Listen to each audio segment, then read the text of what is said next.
Hi, my name is Leanna. Is it okay for you to be in this video and for it to be viewed by my fellow classmates and my teacher? Yes. Okay.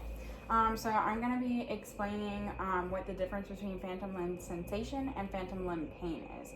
So phantom limb sensation is the not actual painful stimulus that you get from having a missing limb. So what behind that is, in your brain you have a center in your brain that kind of registers sensation in a certain area. So whenever you are no longer having that area for your brain to register, it's kind of trying to reorganize itself. So it's using information from a area nearby that's also like registered in that area of the brain. So something in your hand, something on your face can be registered as if it's your hand, even though your hand is no longer there, because those two areas are so close in the brain when it comes to sensory registration.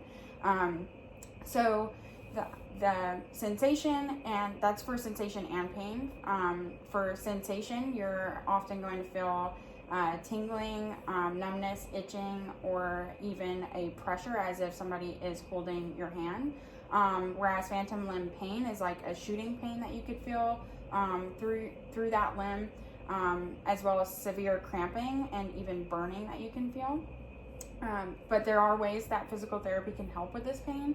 So one of them is desensitizing the area, so like tapping and rubbing at the area. Obviously that would be after you have healed.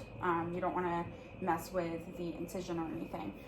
So that can just kind of desensitize the sensory area in that region. Another thing that physical therapists can also do is a VR. So that's just like the virtual reality goggles, and it's as if you have the limb and you just kind of imagine yourself doing those movements, and it kind of tricks the brain. Similarly, the one that is most commonly used is using a mirror and setting it up on the side of the intact limb, and you're going to be looking at that into the mirror as if you're looking at the limb that is not intact, and doing those movements. And again, it tricks the brain into thinking that your hand or your foot is still there, and then it helps you to relieve that pain or that itchiness or anything that you're feeling in that moment. But it does take a while to kind of set in, so it could take up to a month to really get the effects of that.